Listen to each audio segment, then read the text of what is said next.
Coloca para gravar. Tá ok, tá gravando, tá? Quando a mulher fala é porque já está ok. Então, bom dia a todos e a todas, né? Nós vamos iniciar o nosso grupo de estudo dessa semana, né, com a honra de receber de forma virtual, né, a professora Adriana.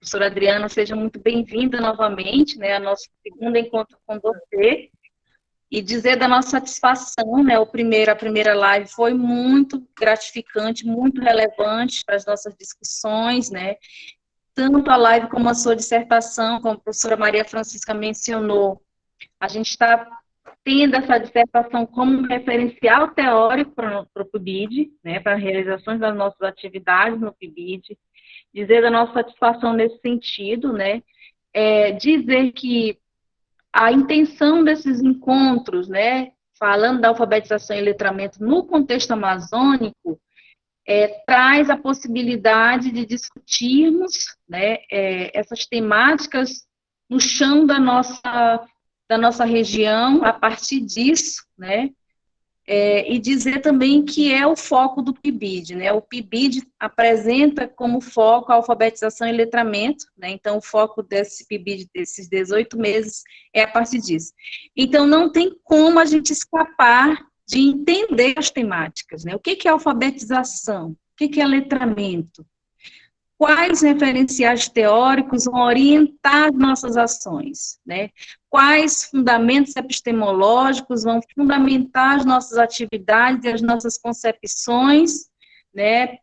Seja de forma agora, antes de ir para as escolas e também nas escolas. Então, as nossas conversas, né, serão nesse sentido, né, da gente estar quais fundamentos, quais referenciais, quais autores, quais teóricos vão estar orientando as nossas práticas, tá, professor? Então, e agradecer, né, um primeiro foi mais conceitos, né, e legislação, agora nesse segundo a gente vai focar mais na parte da prática pedagógica, né, e depois a ideia também é que você possa sugerir materiais, como a gente já estava conversando, né, sugerir materiais para a gente estar continuando o grupo de estudo, né, nesse sentido, e pensar em novas estratégias, outras estratégias, né, quais metodologias a gente está poderão ser adotados, né, nesse trabalho de alfabetização e letramento em escolas. São 3 escolas aqui de Benjamin Constant, uma escola que está em uma localidade indígena, mas que ainda está passando por um processo de afirmação dessa identidade, né? Uma escola que se localiza à margem dos rios, com uma população, a outra escola está localizada numa área afastada do centro, que é o Cosme Jean, uma escola que está no contexto de um bairro do Marizal e Javarizinho, né, recebe essa população, então são crianças, jovens e adolescentes que vão para essa escola, que estão vivendo à margem desses rios, né, nesses bairros mais afastados, né, então tem uma característica de uma escola meio que do campo também, e a escola Olavo Bilac, que já fica aqui mais no centro da cidade. Então, alfabetizar e letrar em contextos adversos também, conforme sua dissertação muito bem você coloca, né? Então, está sendo um trabalho riquíssimo que a gente está usando como referencial para as nossas ações e discussões, professora. Então, eu passo a palavra para você, né? E agradecer de coração essa nossa parceria, tá? Que a gente continue com essa parceria, tá bom? Passar a palavra para você. Obrigada, Jarliane. Obrigada a todos que estão aqui. Muito bom dia. É sempre um prazer estar aqui com vocês. Na hora que vocês quiserem, pode me chamar, porque é uma coisa que, como eu disse na outra vez, é uma área que eu sou super apaixonada. E essa semana eu estava ouvindo a Magda Soares, essa semana não, a semana passada, e ela falando de como isso, quando o professor ele tem essa vivência na alfabetização, como isso contribui para que ele possa falar, que ele possa pesquisar, né? efetividade e afetividade dentro do campo. Então, eu me sinto nesse lugar e tenho um prazer muito grande de estar aqui com vocês. E para nós começarmos o nosso trabalho, como eu disse a vocês, todas as minhas aulas de alfabetização, desde lá com as crianças, enquanto eu trabalhei 16 anos com crianças, a alfabetização, enquanto hoje professora da disciplina de alfabetização, eu gosto de ler literatura. E vou trazer para vocês um texto chamado O Apanhador do Desperdício, Desperdícios, que é do nosso Manuel de Barros, nosso poeta Manuel de Barros do Mato Grosso do Sul. Então, ele fala o seguinte: uso a palavra para compor meus silêncios, não gosto das palavras fatigadas de informar, com mais respeito às que vivem de barriga no chão, tipo água, pedra, saco. Entendo bem o sotaque das águas, dou respeito às coisas desimportantes. Não estou vendo. Prezo insetos mais do que aviões, prezo a velocidade das tartarugas mais do que dos mísseis. Tenho em mim esse atraso de nascença. Eu fui aparelhado para gostar de passarinhos. Tenho abundância de ser feliz por isso. Meu quintal é maior do que o mundo. Sou um apanhador de desperdícios. Amo os restos, como as boas músicas. Queria que a minha voz tivesse um formato de canto, porque eu não sou da informática, eu sou da invencionática. Só uso a palavra para compor meus silêncios. Então, com essa belíssima poesia do Manuel de Barros que eu abro hoje o nosso encontro. No primeiro encontro, a gente falou, gente, da história da alfabetização a partir do século XX, né, da discussão sobre os métodos na década de 50, né, que se pesquisava qual era o melhor método. Falamos da teoria dos déficits, falamos do Paulo Freire, falamos da Emília Ferreira na década de 70, da Magda Soares na década de 80. E nós pegamos, eu trouxe para vocês o que hoje é considerado o nosso conceito de alfabetização na atualidade, que é um processo de aprendizagem do sistema alfabético e de suas convenções, ou seja, a aprendizagem de um sistema notacional. E aí eu enfatizo essa questão de notacional, um sistema notacional que representa os grafemas, os fonemas da fala.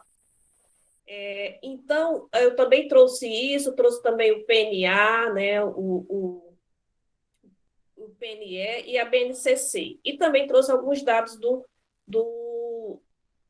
estado do Amazonas, nossos índices de alfabetização e dentro do estado. Então, hoje a gente vai falar um pouco de alfabetização, trazendo um pouco mais para a prática.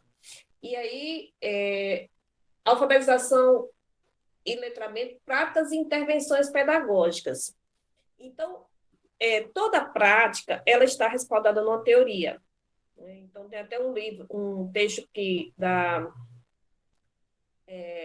Solé, acho que não é da Solé, da Thelma Weiss, que ela diz que a teoria embasa toda a prática do professor. E quais são as teorias, né, que a partir da década de 80, que respaldam a alfabetização nos dias de hoje?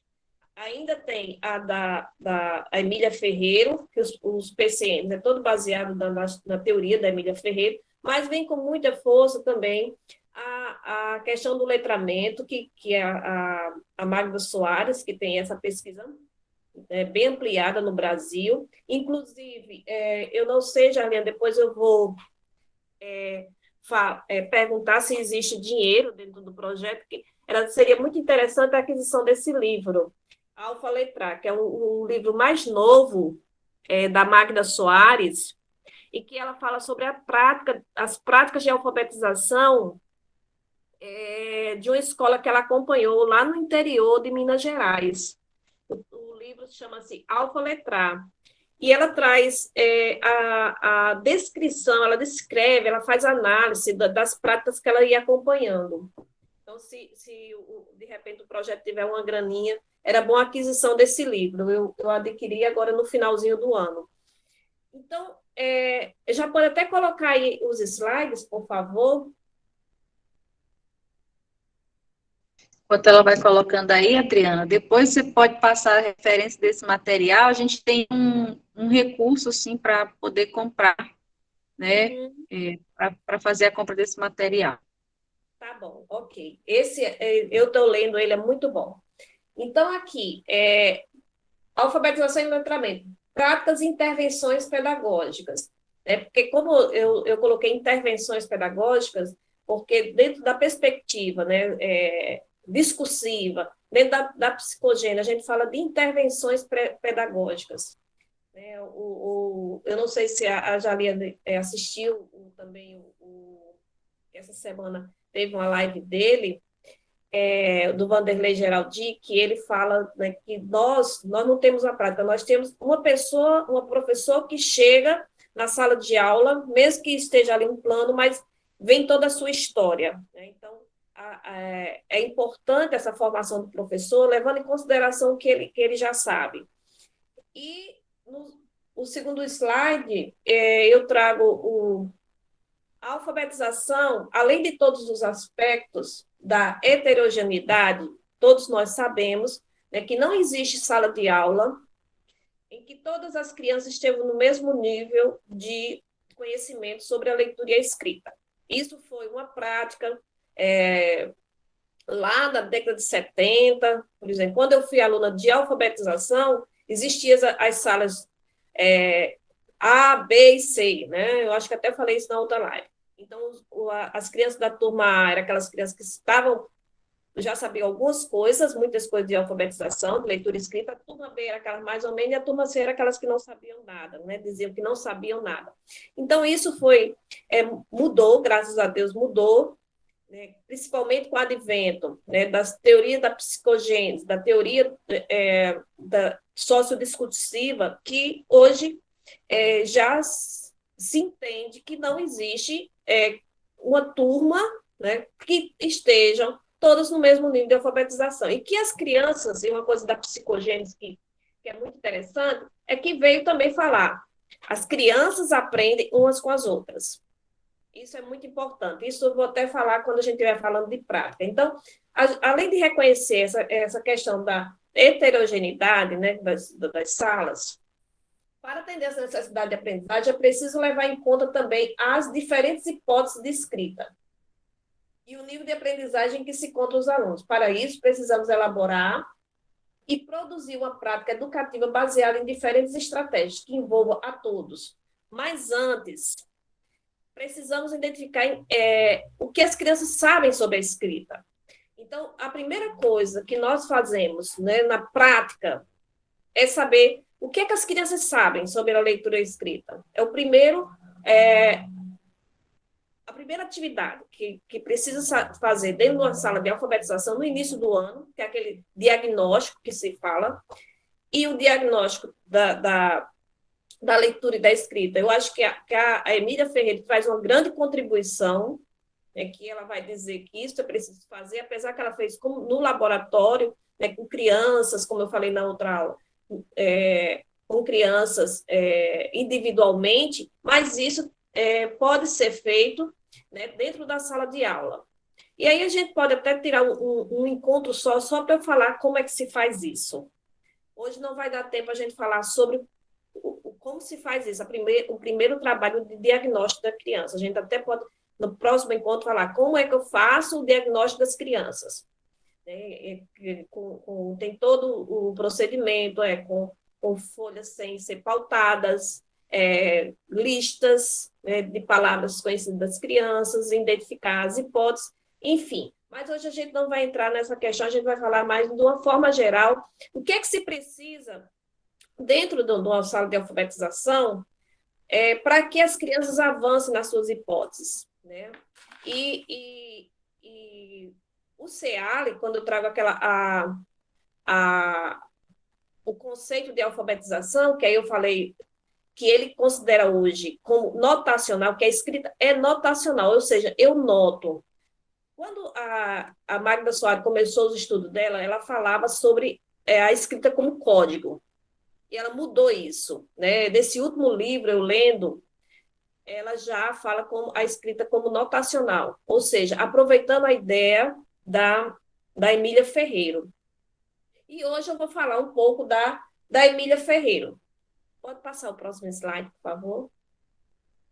Então, assim, a aprendizagem na perspectiva construtivista e psicogenética leva em consideração a aprendizagem se converte na apropriação de um objeto de conhecimento, ou seja, uma aprendizagem conceitual.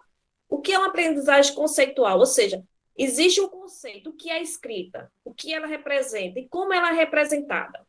Então, quando a criança ela compreende o que é escrita, o que ela representa e como ela é representada, ela começa a avançar no seu processo de alfabetização.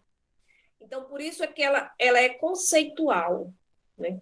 Por isso que ela é preciso que ela seja compreendida, a escrita, de acordo com a psicogênese. A aprendizagem envolve também um processo, os aspectos gráficos, memorização, discriminação visual e auditiva, mas não são os únicos. Aí, quando a gente começa a falar que a criança ela precisa compreender o que é escrita, que a gente faz as críticas, né, daquela questão de memorizar, de cobrir letrinhas, de identificar uma letra e outra. As pessoas, no início, quando a gente começou a estudar isso, muitos professores diziam assim, então a gente vai ter que abolir tudo isso, a gente não pode mais ensinar o alfabeto às crianças, as crianças não precisam mais memorizar o alfabeto. Não é isso. A gente precisa que as crianças memorizem, né? A letra A tem uma grafia, ela tem um som, ela tem, dentro do alfabeto, ela tem um lugar. Então, tudo isso é preciso que as crianças aprendam. Mas não são os únicos conceitos que essas crianças precisam aprender. Os aspectos construtivos, a conceitualização é mais importante, ou seja, é mais importante a criança compreender o que é escrita, o que ela representa e como ela é representada. Por muito tempo, né, os exercícios das crianças de alfabetização foram de cobrir letrinhas. Eu conheço professores que veem os livros didáticos para as escolas, mas eles preferem ainda aquela questão de cobrir letrinhas, né? As cartilhas de cobrir letrinhas, para as crianças memorizarem, ver como é que se escreve a letra. Então, abandona os livros e continua com as cartilhas, porque é muito mais fácil para o professor fazer isso. No entanto, quando pergunta assim, mas professora, todo mundo aprendeu, todos nós aqui fomos alfabetizados, eu pelo menos fui alfabetizado dessa forma mais tradicional, cobrindo letrinhas. Sim, nós fomos alfabetizados assim, e para nós, no nosso tempo, a gente deu conta disso. A gente hoje é super alfabetizado porque nós pegamos outras vias para se alfabetizar, para se tornar leitor fluente, para se tornar letrado, né, um nível de letramento. Nós começamos a ler muito. Se você pega uma pessoa que foi alfabetizado lá na década de 70, como eu, né, que não se debruçou em literatura, em ler livros, essas coisas, essas pessoas, elas são alfabetizadas? São, né? Mas elas têm dificuldade na compreensão. Então, a nossa alfabetização hoje, ela vai muito além do que decodificar signos. E por isso que a gente precisa alfabetizar as crianças nesse contexto de letramento, fazendo com que a criança compreenda para que serve a leitura e a escrita. Então, a aprendizagem de processos na interação do aprendiz com a ação, com a escrita mediada pela ação, com a escrita, experimentar em ler, escrever, pensar em como se escreve e como se lê. Então, é preciso que a criança ela tenha essa oportunidade, não é cobrir letrinhas, mas ela tenha a oportunidade de escrever, escrevendo. Então, vamos fazer aqui, eu vou na frente, eu vou falar um pouco sobre isso, né? Então, vamos fazer escrever as frutas do Amazonas. Vamos pensar aqui, vamos fazer a lista dos frutos do Amazonas, uma coisa que faça sentido para a criança. Então, vamos aqui escrever o nome das frutas, a mangaba, o açaí. Então, isso, fazer a lista com as crianças sobre as coisas que fazem parte da rotina delas. E também, assim, são coisas significativas e que fazem essas crianças pensarem, para que serve a escrita? A escrita serve para a gente nomear as coisas. O açaí tem um nome. Então, vamos fazer também aqui o rol das compras de casa. Então, tudo isso leva a criança a pensar sobre o que é escrita. No próximo slide. Aí, então, a partir dessas interações, experimentações, ou seja, a criança escrevendo, a criança lendo, mesmo que ela leia só as imagens dos livros, o aprendiz constrói ideias e hipóteses sobre a escrita e sua natureza e funcionamento, mesmo que diferentes do convencional. Seu conhecimento prévio, constitui a base de novas aprendizagens. Então, assim, experimentando escrever, experimentando ler, tendo a oportunidade de ler e de escrever, que as crianças vão se alfabetizar. Pensemos nós, né, que para aprender hoje, nós aprendemos uma outra língua, alemão, inglês. A gente tem que tentar ler, a gente tem que tentar escrever, né, dentro de um contexto. Então, isso aqui se defende dentro da alfabetização, nesse conceito atual. As crianças têm que lerem e as crianças têm que escreverem. A evolução não é linear, mas permeada e movida por conflitos cognitivos que movem as aprendizagens. O que é essa questão da aprendizagem? Ela não é linear, ou seja, é cumulativa. Ela não é cumulativa. É tão comum a gente ouvir os professores dizer assim, menino, a fulaninho foi de férias, quando chegou de volta, quando iniciou o ano, o menino parece que esqueceu tudo que eu tinha ensinado a ele. Ele já estava sabendo ler e agora não sabe mais. Então, isso explica que a aprendizagem ela não é linear. Como assim? Vamos pensar nós aqui, quando a gente estava aprendendo a dirigir, a gente, quando chegava na ladeira num carro de mecânico como é que chama?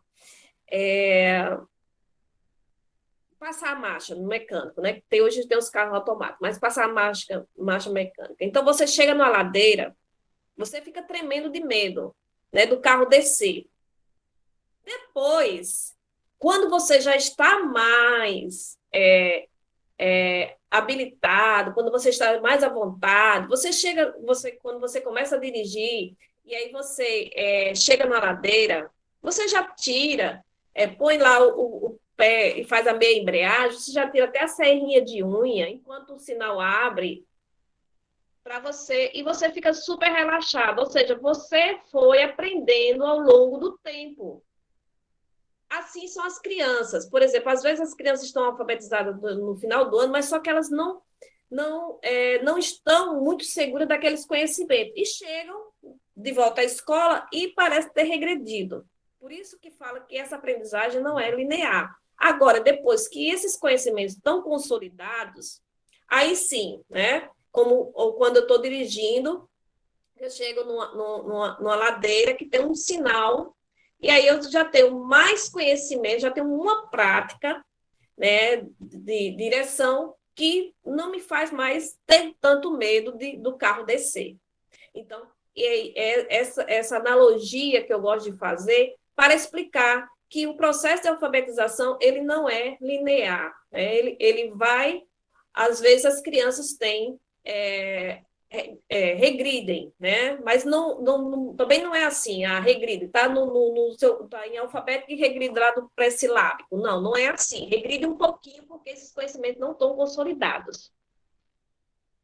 os erros fazem parte do processo individual de construir os conceitos necessários à compreensão. Então, aquilo que foi condenado durante muito tempo, que as crianças não podiam errar, né? Com o meu tempo que eu fui alfabetizada, a professora botava lá um lápis vermelho e cobria todas as palavras que eu tinha errado, né?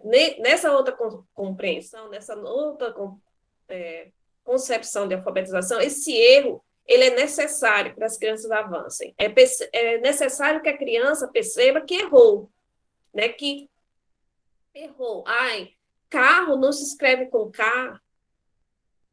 Não se escreve. Vamos procurar no dicionário como é que se escreve carro. Ah, não escreve só com R. Como é que se escreve? Olha o som, como é carro, tem 2 R, ro. Então, é preciso que as crianças errem, é preciso também que elas reflitam sobre isso, para que elas possam avançar. E, por último, aqui, é preciso, portanto, privilegiar a ação e a reflexão, não é isso que eu estou falando. É preciso que as crianças elas pensem sobre as produções dela. É preciso que elas pensem sobre a escrita, sobre a leitura também. Próximo slide, por favor, Fran. Os níveis de concepção da escrita Emília Ferreira Teberosso. Pode passar. Então, aqui, esse esqueminha, eu fiz ele até no período do mestrado, né, com a ajuda da minha orientadora. Então, tem um livro que a Emília Ferreira tem muitos livros, né? Tem aquele calhamaço, que é sobre a psicogênia, que tem o nome Psicogênia da Língua Escrita, da tradução brasileira, mas o livro que eu mais gosto dela é esse aqui. Como as crianças constroem a leitura e a escrita, perspectivas piagetianas. Ela tem um capítulo nesse livro que ela faz o resumo de toda a teoria dela. Né? No lugar de você ler aquele calhamaço, que eu li aquele calhamaço, mas depois é que eu descobri esse livro, que ele saiu no Brasil em 95, então, ela faz um resumo muito didático, né, nesse livro aqui. E, a partir dessa leitura, desse capítulo aqui, eu fiz esse esquemazinho, junto com a minha orientadora da época, porque ela vai dizer que as crianças passam por 3 níveis, os 3 níveis de construção para entender o que é escrita. E dentro desses 3 níveis, ela vai dizer que no primeiro nível, a criança faz a distinção entre a representação icônica e não icônica. O que é isso? A criança começa a perceber que a escrita não é desenho. Porque até nos 3, 4 anos, as crianças... faça aí a palavra bola, e ela desenha a bola. Então, desenha a bola, para ela, é a representação do objeto, é o desenho.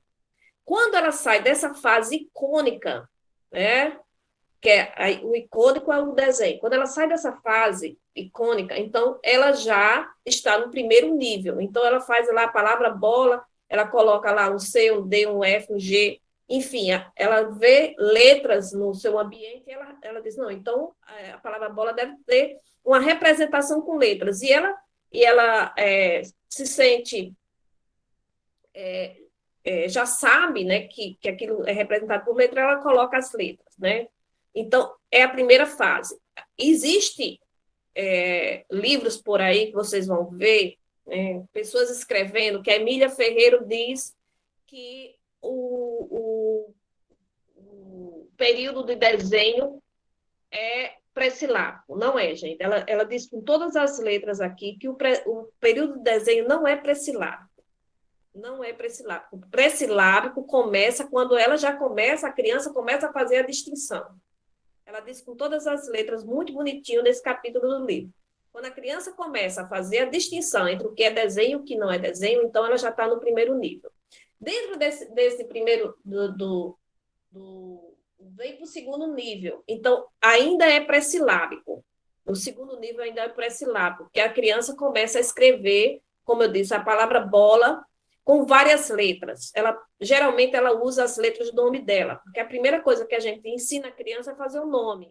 Então, ela começa a conhecer essas letras, e ela quer pegar todas essas letras do nome dela e representar todas as palavras que pedem para ela escrever. Então, ela se sente segura, ela tem esse repertório de letras e ela usa para fazer tudo. Todas as palavras vão ser escritas com as letras do nome dela. Então, nesse período aqui, onde está esse amarelinho, ela ainda está no nível pré-silábico. Aí vem depois para o segundo nível, vem para o terceiro nível, porque dentro do terceiro nível, aí eu vou explicar mais na frente, até pode já passar, dentro desse terceiro nível, a gente vai ter vamos ter a hipótese silábica, a silábica alfabética e a alfabética. Como eu dizia antes, daqui eu vou falar bem rápido, o primeiro nível, que é a pré-silábica, as crianças não fazem ainda, não têm a compreensão ainda, né, que a escrita está relacionada com a pauta sonora da palavra, ou seja, ela não faz nenhuma distinção disso ainda, ela não compreende isso ainda. Ela faz a distinção entre a representação icônica e não icônica, como eu falei, e consideração de cadeias, sequências de letras, pseudoletras. Elas podem até, dentro dessa tentativa de escrever letras, inventar letras. É muito comum as crianças inventarem letras dentro desse período pré-silábico. Pode passar para o segundo nível, por favor? Então, dentro desse segundo nível, a Emília Ferreira, desse livro, ela trata sobre os níveis quantitativo e qualitativo. Em outros livros dela, ela vai falar interfigural e interfigural, mas é a mesma coisa, só que ela muda o nome às vezes. Ou às vezes pode ser até problemas de tradução, né? Mas eu já percebi isso. Mas dizem a mesma coisa. O que é uma criança que está na fase pré-silábica e no nível quantitativo, ou seja, essa hipótese ela tem a quantidade mínima de caracteres, critério estabelecido pelo alfabetizando para considerar um nome legível. Seria a determinação da presença mínima de letras. Em geral, costumam entre 3 e 4 letras. Então, elas começam a escreve a palavra macaco, ela escreve, não, só com uma letra não vai, tem que ser pelo menos umas 3 ou 4 letras. Mas isso tudo aleatório, gente. Escreve macaco com a palavra D, V, o nome dela é Viviana, ela bota um V, um N, um A. Então, nada corresponde, não tem nenhuma relação com o fonema da palavra, né? Ainda não existe isso, na compreensão dela.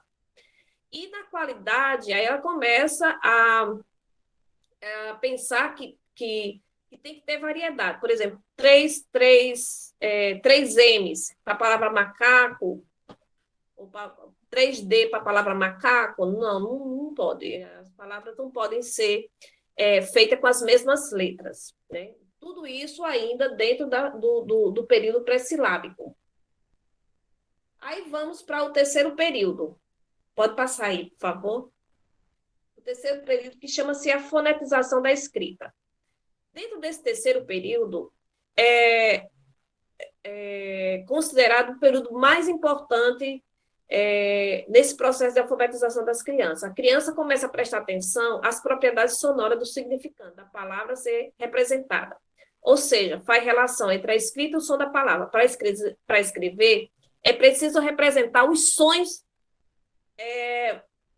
com as letras. Então, a Emília Ferreira vai dizer que esse é o momento mais importante de todo o processo de alfabetização da criança, né? Como ela se baseia na teoria do Piaget, ela vai dizer que é um salto qualitativo, né? Como o Piaget fala das fases da criança, ela vai dizer que esse período aí é o mais importante, porque é o período que a criança começa a fazer essa relação, que existe a escrita é a representação da fala. Aí, dentro desse período, pode passar aí, aí nós temos o momento silábico alfabético e o alfabético. Pode passar? Na hipótese silábica, gente. O que é a hipótese silábica? É a ideia de que, para escrever, é preciso corresponder às letras, sinais gráficos. aos segmentos sonoros, partes de sons reconhecidos na emissão oral. O som da sílaba, uma letra para cada sílaba, escrita com contradições entre as exigências de quantidade mínima de letra e as escritas dos adultos ou alfabetizados. Então, nesse momento, que é o momento mais importante, né, segundo a Emília Ferreira, quando a criança começa, ela entende. Ah, agora eu entendi. Agora eu sei que a escrita é a representação da fala. Só que nesse momento, pode passar o próximo slide. Aí nós temos duas situações. Aqui, essa escritazinha, gente, é de um aluno meu. Foi das últimas escritas que eu peguei, guardei, que eu adorava, amava ver esses avanços das crianças. E aí tem duas escritas de hipótese silábica. Uma com valor sonoro e outra sem o valor sonoro. Por exemplo, a palavra mariposa. A criança escreve O-A-B-S. Ela está no período silábico? Está. Ela já sabe, já compreende que a escrita é a pauta sonora é a representação da pauta sonora. Por exemplo, aí tem um A, aí mariposa. Aí vocês vão dizer, mas professora, ela não fez nenhuma relação. Ela fez uma relação, sim. Ela pensou, para cada letra, para cada som, na verdade, para cada som, eu boto uma letra. Por isso que mariposa tem 4 letras, mesmo sem um valor sonoro. Diferente desse outro. Por exemplo, na palavra formiga, que essa segunda palavra não tem foa, a criança aí já faz a correspondência. Formiga, aí, miga, 3 letras. Então, formiga, eu abro a boca 3 vezes, então tem 3 palavras. A quarta palavra aí é elefante.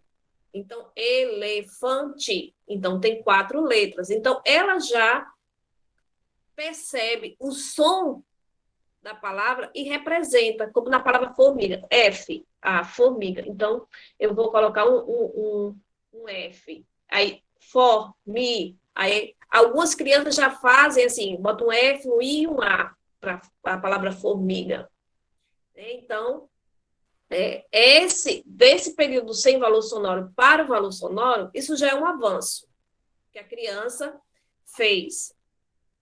A princípio, ela só entendeu que representava pauta sonora. Nesse outro momento, ela já percebeu que existe a pauta sonora e o som da letra. Aí vamos para o período silábico alfabético. No próximo slide. Nesse período, gente, a criança começa a perceber que a sílaba é reanalisável. Ou seja, que há partes menores de som que a compõem, que é preciso mais letra e outras qualidades para escrever e representar o segmento sonoro da palavra. Ou seja, nesse momento, ela estava lá no silábico, aí o professor diz assim, peraí, você escreveu formiga, um F, um O e um A, mas vamos observar. Olha, formiga. Você não acha que tem mais letras nessa palavra? Né? Então, fazer com que a criança pense sobre isso, e aí ela começa a analisar, por isso que fala que é reanalisável. Né? Então, ela precisa compreender que existem outras letras para representar uma pauta sonora. Como aí a palavra casa já está bem, já está alfabético, né? Mas formiga, olha a palavra formiga aí no segundo, que é um F, um M, um I, aí coloca um H, um I e um A, olha que lindinho. Né? Porque quando ela pensa, reanalisar, porque ela pensa assim, peraí, formiga, H. Ela lembra que a letra H, né, tem H. Então, por isso que ela representa um H aí. E o uso simultâneo das hipóteses silábica e alfabética. Por que se chama silábica alfabética? Porque uma hora ela está silábica, outra hora ela vai estar alfabética. como a palavra formiga. Para fó, ela só botou um F. Aí, mi, ela já botou um M e o I. Então, ela está numa transição entre a fase anterior, que era a silábica, que ela escrevia uma letra para cada sílaba, né, o que marca a fase anterior é que é uma letra para cada sílaba. E está já reconhecendo que existem palavras, né, que são representadas, sílabas que são representadas por mais letras. Então, ela está nessa transição. Na próxima fase, o alfabeto pode passar. Aí nós temos uma criança já alfabética. Né? O que marca essa fase? Né? Que ela identifica esse nível, a compreensão de que o sinal gráfico representa o fonema, ou seja, cada um dos caracteres da escrita corresponde ao valor sonoro da unidade mínima de som, o fonema. E cada um precisa ser representado. Então, nessa hora que a criança está alfabética, ela já compreende, né, que uma sílaba pode ter mais de uma letra. Né? Na maioria das vezes vai ter mais de uma letra. Então, nesse momento, ela compreendeu, né, que a escrita, uma sílaba pode ter mais de uma letra. Mas esse período, gente, não quer dizer, pode passar o próximo slide, não quer dizer que as crianças já sabem de tudo, porque nem nós sabemos de tudo. Nascidos e criados dentro da língua portuguesa, nós temos ainda alguns questionamentos sobre a escrita, né? Quantas vezes a gente vai escrever uma palavra e fica assim, meu Deus, essa palavra é com S ou com SS? Todos nós, né? Então, as crianças nesse período que estão alfabéticos, né, que já chegaram à última etapa, de acordo com a teoria da Emília Ferreira, da fase alfabética, da hipótese alfabética, ela ainda precisa incorporar outras propriedades do sistema alfabético, da língua escrita, como a segmentação. Nas crianças, é muito comum elas escreverem uma palavra colada com a outra. Né? Essa semana mesmo eu estava lendo uma reportagem, uma matéria, e estava a palavra de repente junto. Eu disse, meu Deus, um jornalista escreve isso, não era num jornalzinho qualquer, era um jornal, era uma matéria do UOL. Mas, enfim. Aí, a segmentação das palavras. As crianças têm dificuldade, né? Nesse período ainda vai ter que ser trabalhado bastante essa questão da segmentação das palavras. A ortografia, o uso de letra maiúscula, o uso de letra minúscula, também. A estrutura textual dos gêneros diversos, de identificar, né, o que é uma narração, do que é uma poesia, do que é uma carta, do que, enfim, quais os tipos de texto. Nesse percurso, os erros fazem parte do processo de aprender. São indicadores de como o aprendiz está pensando, entendendo, do que já conhece, já sabe, do que precisa saber e do que precisa entender. Consequentemente, o que o professor precisa ensinar. E aí, então, quando eu estou aqui falando, né, dessas questões, né, que é preciso a gente saber, né, o que as crianças sabem da leitura e da escrita, eu acho que a Emília Ferreira ela traz uma contribuição muito importante para nós alfabetizadores, para nós entendermos o que as crianças sabem, porque eu só posso trabalhar de uma forma que as crianças se alfabetizem se eu souber o que elas sabem. Né? Então, por isso que é importante o diagnóstico, e por isso que é importante saber fazer esse diagnóstico inicial, saber o que as crianças sabem sobre a escrita. Isso também vai interferir na forma em que eu vou organizar a minha sala de aula. Até nisso é importante saber, por exemplo, eu não vou colocar uma criança que está pré-silábica perto de uma criança que está alfabética. Por quê? Porque a criança que está pré-silábica, ela precisa de alguém que tenha um conhecimento próximo dela. Então, eu vou colocar ela perto de uma criança que está silábica, para elas conversarem, né? Porque elas conversam muito quando vão resolver as atividades. Isso é importante demais dentro da sala de aula. Né? As crianças aprendem muito com as outras. Porque se eu colocar uma criança que está pré-silábica perto de uma criança que está alfabética, o que é que ela vai fazer? ela vai todo o tempo pedir ajuda para o que está alfabeto e vai só copiar a atividade dele, né? Então, eu pego uma criança que tenha proximidade.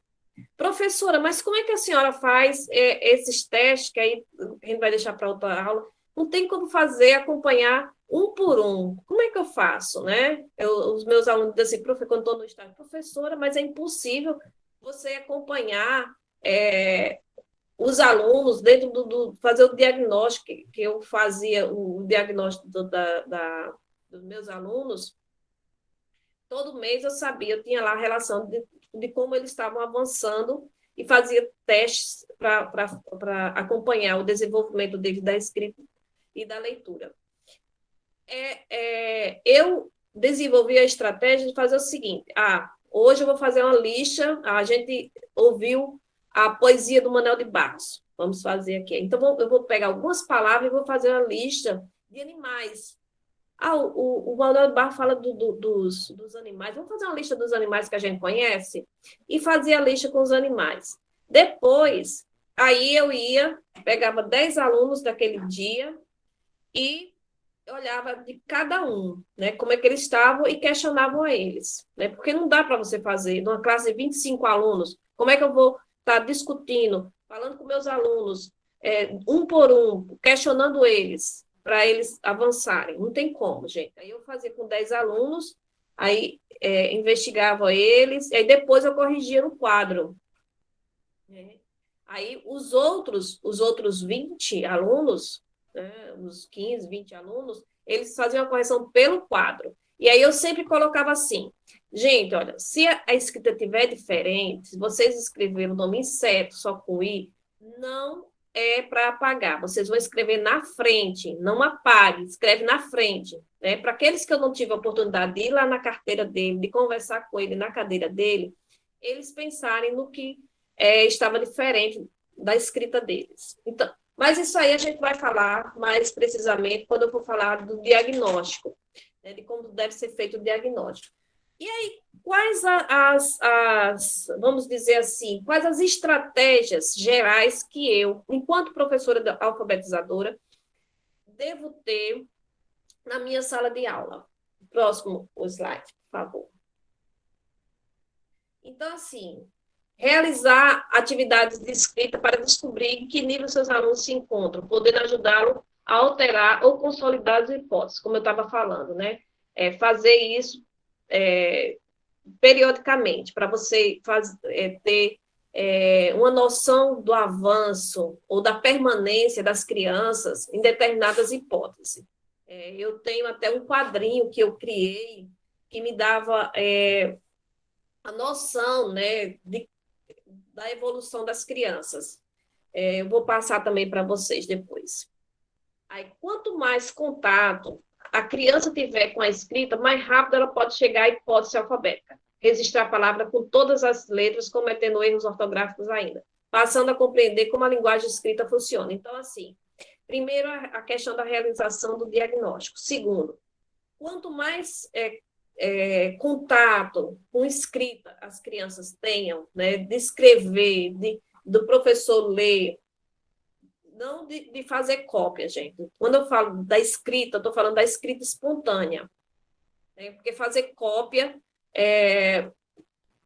não desenvolve a compreensão das crianças sobre a escrita. O que vai fazer ela analisar são as escritas espontâneas. As escritas espontâneas são os ditados, são pedir para que as crianças escrevam uma frase, escrevam um convite, essas coisas são que fazem com que você perceba, né, em qual nível a criança está. É muito comum, por exemplo, alguns professores dizer assim, meus alunos, professora, já sabem escrever, mas não sabem ler. Mas como assim? Como é que uma criança sabe escrever e não sabe ler? Tem alguma coisa estranha aí. Mas quando eu começo a conversar com os professores para saber como é que essas crianças escrevem, aí se cópia. Tá. Então, as crianças fazem cópias, elas tiram tudo do quadro. Então, é outra coisa, gente. Não tem como eu saber escrever, por exemplo, saber escrever em alemão. Ah, faz uma carta em alemão. Se eu não sei ler em alemão, se eu não conheço a língua alemã, não tem como. Né? Eu só consigo escrever aquilo que eu conheço, aquilo que eu sei ler. Outra coisa que é muito comum os professores falarem, né? E até queixa dos pais, mas menino, será que a professora está escrevendo esse nome errado no quadro? As crianças escreverem diferente, né? Enquanto estão copiando. Né? Então, as crianças, quando elas vão sendo alfabetizadas, as crianças, elas desenvolvem, por exemplo, a fluência na escrita, mesmo fazendo uma cópia. Como assim? Você coloca as crianças para escrever. Aquelas crianças que estão lá pré-silábicas, elas vão pegar assim a letra. Elas vão olhar, está lá a palavra javali, ela faz o J, aí levanta a cabeça, bota o A, aí bota o V. Elas são muito mais, demora muito mais. Quando as crianças já sabem ler, então ela vê a palavra javali, ela javali. Né? Então, é muito mais rápido, porque elas já sabem ler e escrevem. Né? Se nós formos pegar hoje, está lá um quadro cheio de palavras mandarim. Eu não sei mandarim. Eu ia levar um tempão para desenhar todas aquelas letras, porque eu não sei. Alguém de vocês ou qualquer outra pessoa que sabe ler em mandarim, só ia olhar a palavra e escrever, porque elas já sabem ler. Então, tem isso também. As crianças, às vezes, escrevem palavras diferentes, porque para as crianças que estão pré-silábicas, elas levam muito mais tempo. É por isso que, às vezes, os professores reclamam, eu passo uma atividade no quadro, e aí tem um grupo de alunos que não conseguem acompanhar, demoram, e outros que terminam, e o que é que eu faço com esses alunos, meu Deus do céu? Mas porque esses pré-silábicos, eles precisam de mais tempo. E aí a gente vai falar um pouco sobre isso agora no final. O próximo slide. Um exemplo de atividades, né? Que isso eu estou dando de maneira geral, que dentro da sala de alfabetização precisa ter. Tem milhões de outras coisas, mas assim, eu só peguei algumas. Escrita do próprio nome, dizer qual é a primeira letra, dizer qual a última, contar quantas letras tem o seu nome, por que recebeu esse nome, né? São atividades que no início do ano, a gente faz. Produzir um texto com os alunos, o professor sendo escriba. Minhas crianças não sabem escrever texto, professora. Então você vai escrever o texto para elas. Eu lembro de uma atividade que eu fiz com meus alunos, porque às vezes acontece isso. Você prepara a aula e quando você chega lá, a sua aula, fazer que nem o outro, foi para o saco, não rola. Porque nesse dia eu cheguei da escola e as crianças estavam... tinha encontrado uma gatinha junto com os gatinhos. A gatinha tinha parido lá na escola. E aí isso era um frevo, gente. Era criança saindo da sala de aula, queria ver o gato e não sei o que. Então vamos ver o gato, vamos ver lá a gatinha. E aí a gente foi olhar para a gatinha estava com 3 gatinhos. E agora? E agora a gente vai voltar para a sala de aula. E a gente vai construir uma história dessa gatinha. Como é que se chama essa gatinha? Eu fui colocando as ideias deles no quadro. Como é que se chama essa gatinha? Onde é que ela mora? E fui construir um texto com as crianças. E isso foi uma aula muito interessante. Depois a gente fez umas dobraduras com os gatinhos, colamos lá num painel, colocamos o nome dos gatinhos. Né? Foi uma aula maravilhosa. A minha aula que eu tinha feito anteriormente não tinha sentido naquele momento, porque as crianças estavam todas empolgadas para saber a história dos gatos, queriam ver os gatos, né? Mas eu aproveitei aquela oportunidade, né, de construir um texto com as crianças. Isso é importante para que as crianças criem, compreendam como se faz um texto, né?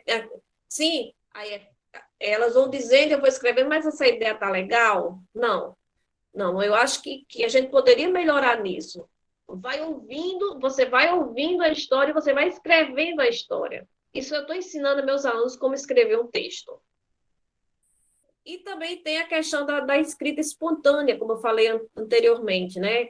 Lixa com nome de frutas, lendas, brinquedos, comidas, compras, sempre trazer essa escrita, que é a mais fácil para as crianças, fazer as listas, que a gente chamava de ditado, né? Só que os nossos ditados, né, no tempo que a gente era crianças, eles não tinham um sentido. Pegavam palavras aleatórias e ia se fazendo ditado. Era boca, sapato, ou então era sapo, sapato, quando estava estudando a letra S, né? Então, se fazia isso. E as listas, elas têm que ter um cuidado, elas terem uma coerência, elas terem um sentido. O mais importante, próximo slide, por favor. O mais importante, ler todos os dias para as crianças. Incentivar a leitura. Compreender que para o educando desenvolver a escrita, ela precisa ser incentivada, estimulada, e ter diante dele bastante material, como livros, revistas, jornais, bulas de remédio, cartazes, rótulos. Quanto mais coisas, né, de escrita tiver, oportunidade de ter acesso, melhor. E em relação à leitura, vocês podem dizer, professora, mas eu não tenho livros. Mas nossas escolas, pelo menos as de Humaitá, nossas escolas são riquíssimas. Nossas bibliotecas, essas bibliotecas que eu tenho visitado nas escolas de Humaitá, é impressionante o acervo, quanto ele é bom. Mas o que acontece na maioria das vezes, gente? Esses livros, eles são encaixotados, esses livros vivem... eu já cheguei numa escola que os livros eram trancados, dentro de um lugar que tinha uma chave. Então, é preciso que essas crianças tenham acesso a essas coisas boas que as escolas oferecem, principalmente os livros. Professora, aí eu ouvi uma professora de Humaitá dizendo, mas, professora, a senhora quer que eu leve meus alunos de 6, 7 anos para a biblioteca, vocês não sabem nem ler, professora?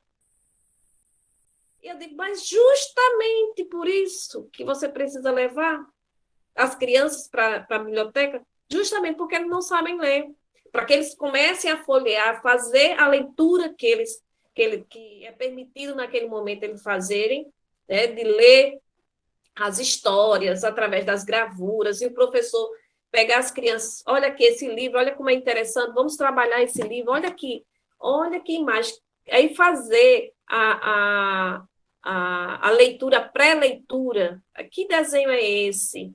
Quem é esse autor? O que é que vocês imaginam que tenham nesse livro? Então, é muito importante que todos os dias os professores leiam para as crianças. Esse, para mim, é a dica principal, é o melhor conselho que pode existir. Leiam todos os dias para as crianças.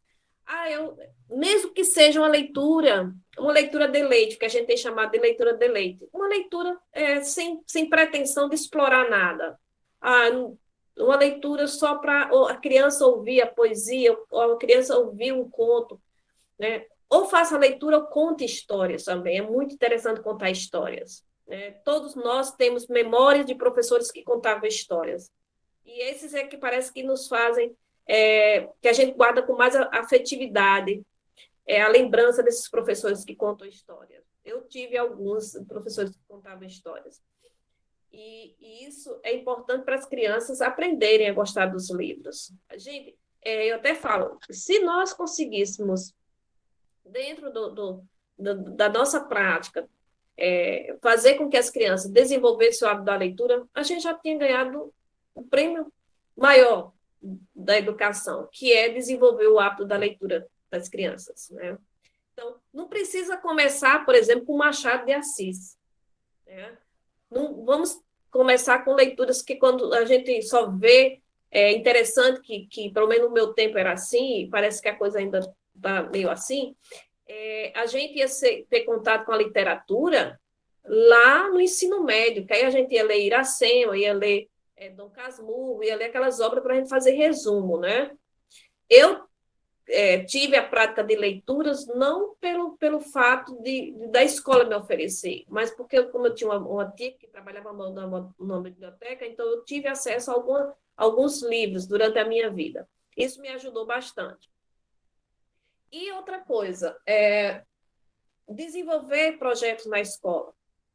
Pode passar o próximo slide. Isso aqui são algumas ideias, né, que eu tenho pensado e até desenvolvido em projeto de extensão na universidade com as escolas que eu trabalho. Criação de acervo de biblioteca para finais de semana, que as crianças possam levar os livros para casa para ler. Ah, professora, como é que a gente vai cobrar a leitura? Gente, não cobra a leitura. Aí, as crianças levam o livro para casa, de repente encontra alguém que leia para elas, que elas não sabem ler, ou então, na sala de aula, perguntar, e aí, vocês tiveram contato, conseguiram ler o livro, olhar para o livro, essas coisas, né? Não tem que partir logo da obrigação, né, do leitor, porque não tem coisa mais chata do que você ler um livro, todos nós passamos isso no ensino médio, que tem que ler um livro, tem que fazer uma resenha, né? E aí tem um livro do Daniel Pennac, que é Os Direitos do Leitor, que ele diz assim, a gente tem direito até de não ler, de pular páginas, né, de ler de trás para frente, né? Então, é preciso também que a gente desenvolva essa compreensão da interlocução do leitor com o livro, e é que isso fique mais, de uma forma mais light, né? De uma forma mais prazerosa, essa é a palavra que eu quero dizer, uma forma mais prazerosa de leitura. E aí, realizar feiras para troca de livros também, sugerir aplicativos com os livros gratuitos, criar teatro na escola, que os pais possam ir assistir, exposição de desenho das crianças, baseado na leitura que os pais fazem em casa. Então, levou um livro para casa, e aí pedir aos pais, quando eles forem, façam um desenho, depois fazer uma exposição com esse desenho. Ele levou um livro para casa, ele gostou do livro, então faça um desenho, e depois a gente faz a exposição desses desenhos. E falando em exposição, uma coisa que é muito interessante, que as produções que estejam nas paredes da sala de aula sejam produções das crianças. Acho que até falei na última live, que é muito interessante e é bonito, não deixa de ser bonito. As escolas de educação infantil de primeiro ano, elas são muito lindas, né? Às vezes os professores tiram dinheiro até do próprio bolso para ornamentar a escola, porque fica muito bonito. Mas, no entanto, a gente vê empobrecidas de produções das crianças. É preciso que tenha atividade das crianças, para que elas sintam orgulho de ver as coisas delas expostas, né? Nada é mais gratificante para uma criança do que ver o seu trabalho exposto.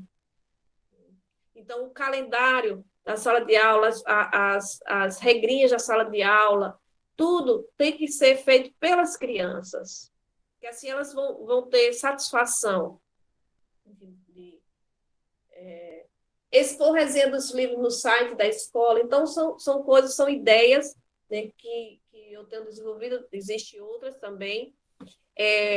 Tenho trabalhado também na organização das bibliotecas nas escolas, por isso que eu digo que as escolas têm um acervo muito bom de livros e literatura.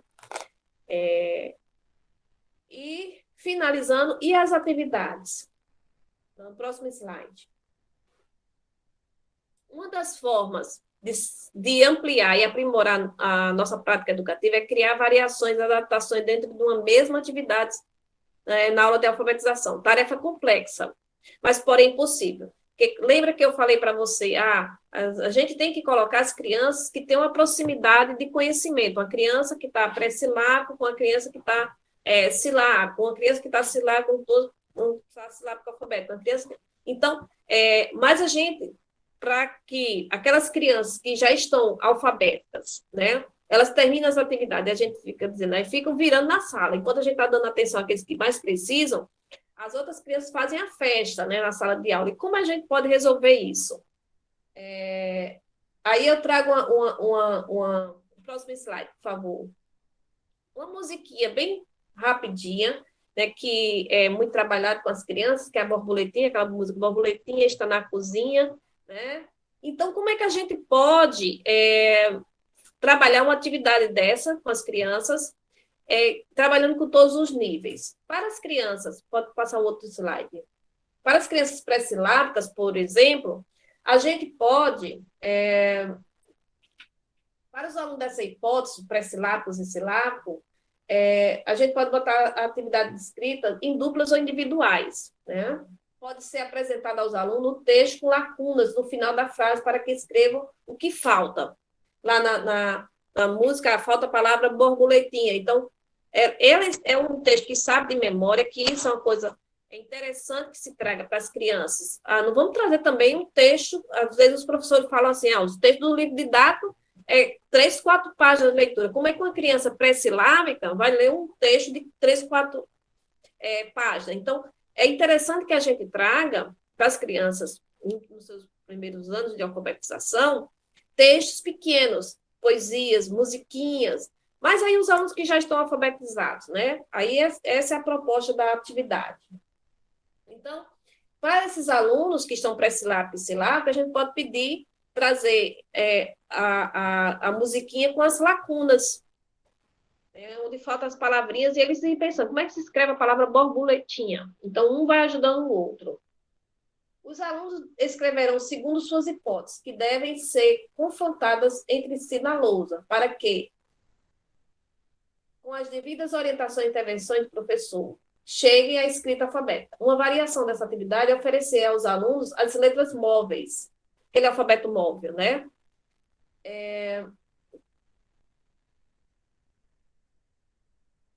Ou então, mas é possível também eu propor que escrevam a linha inteira do texto, ou do texto em duplas, ou ampliar o seu repertório pensando em uma lista de nomes de animais no jardim, por exemplo. Para estes alunos, não tem sentido pedir que preencham, por exemplo, as vogais que faltam no texto. Afinal, quem está na hipótese silábica ainda escreve uma letra para cada sílaba, que pode ser uma vogal ou consoante, qualquer, ou uma das duas. Então, hipoteticamente, para ele não falta nada na palavra da lacuna. Então, é interessante que peça para colocar a palavra para as crianças que estão silábicas, estão pré-silábicas, e que essas atividades é interessante que sejam em dupla, para que elas discutam, e depois o professor faz a correção no quadro. E para as crianças alfabéticas, o próximo slide. Para esses alunos, as atividades acima não oferecem nenhum desafio, né? As crianças iam terminar e iam fazer a festa dentro da sala de aula. Então, é interessante que para essas crianças, o ideal é propor a escrita alfabética individual do texto de memória. Então, vamos então escrever. Aqui eu vou trazer para as crianças, faltando palavras, para as crianças silábicas e silábica alfabética, pré-silábica, para pré-silábica e silábica, faltando palavras, para elas responderem dúvida. Para vocês vão escrever o texto. Então, pode-se ampliar a atividade para a escrita de uma ficha técnica a partir do texto informativo de atividades da leitura.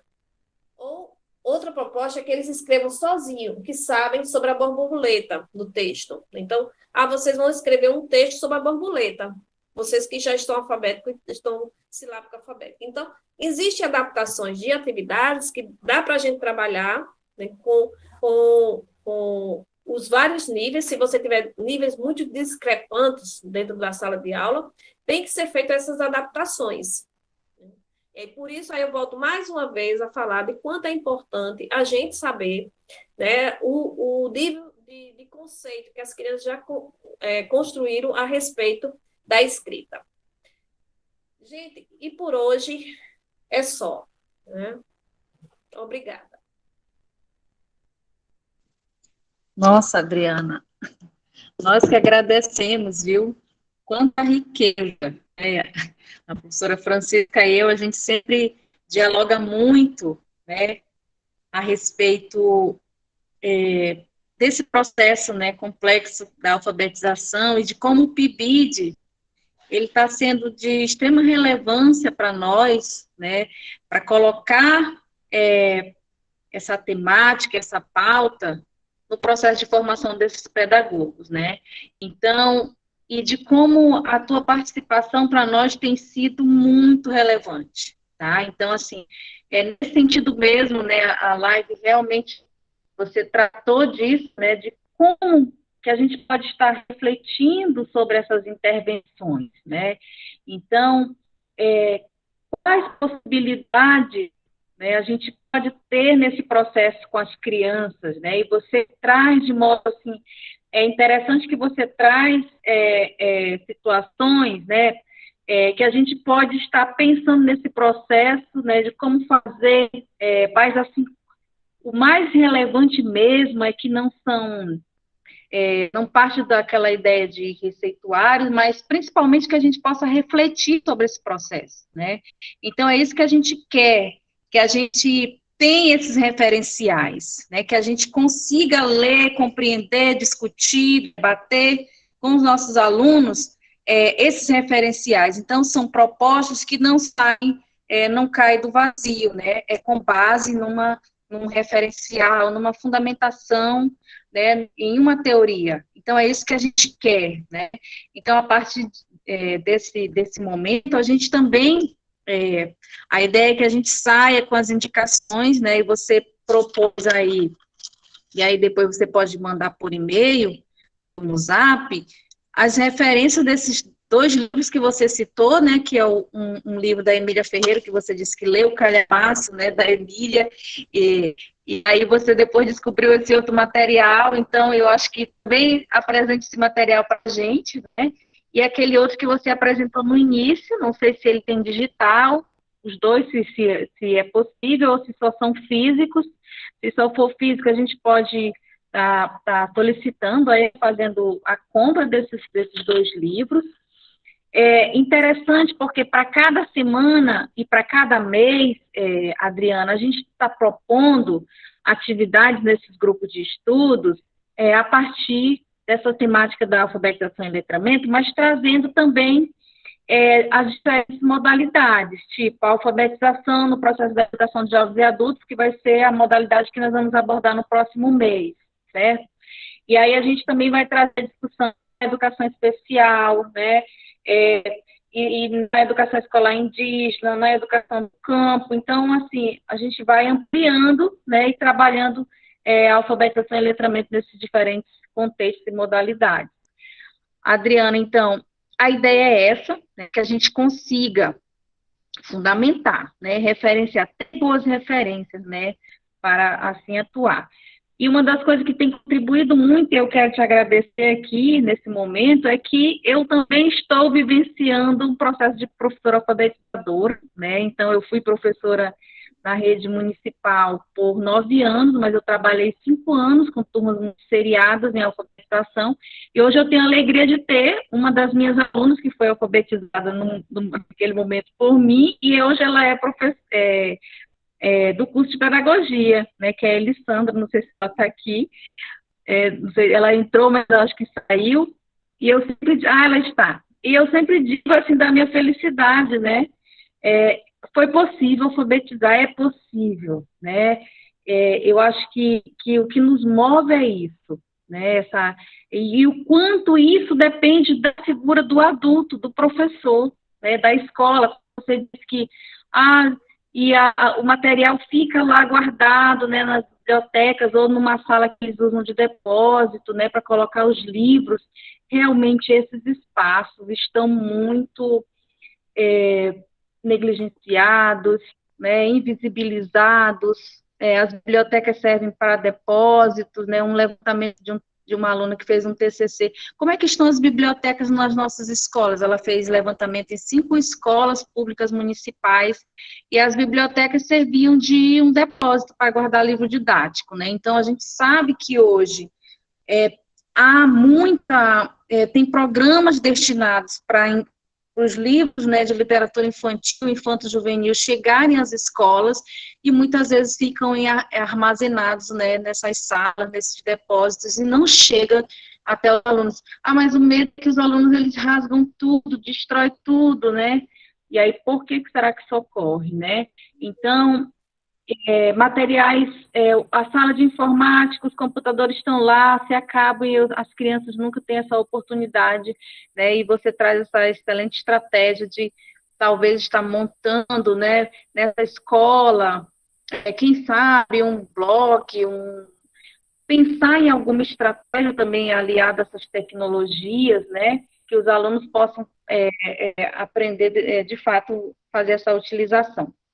E dizer da minha satisfação, porque hoje estou sendo professora alfabetizadora, vou abrir esse parênteses, porque eu estou trabalhando com a minha filha, né, minha filha tem 9 anos, né, e hoje a gente trabalha juntos cada dia, então eu já estou montando aqui essa atividade, né, todo dia eu faço planejamento, né, eu faço semanal com a ajuda da professora Francisca, ela tem me ajudado bastante, né, e eu vejo que o quanto apresentar esses livros, né, faz diferença nesse incentivo à leitura, e eu pude vivenciar isso na prática ultimamente, né, ultimamente que eu digo assim, mas já está desde os 5 anos, toda viagem que eu fazia, apresentava um livro, trazia um livro, e isso foi sendo uma forma assim tão espontânea dela, e hoje a felicidade dela, para ela não quer receber outra coisa, a não ser um livro, principalmente as histórias em quadrinhos. Então, e de como isso está fazendo a diferença. Então, estou aprendendo muito, né?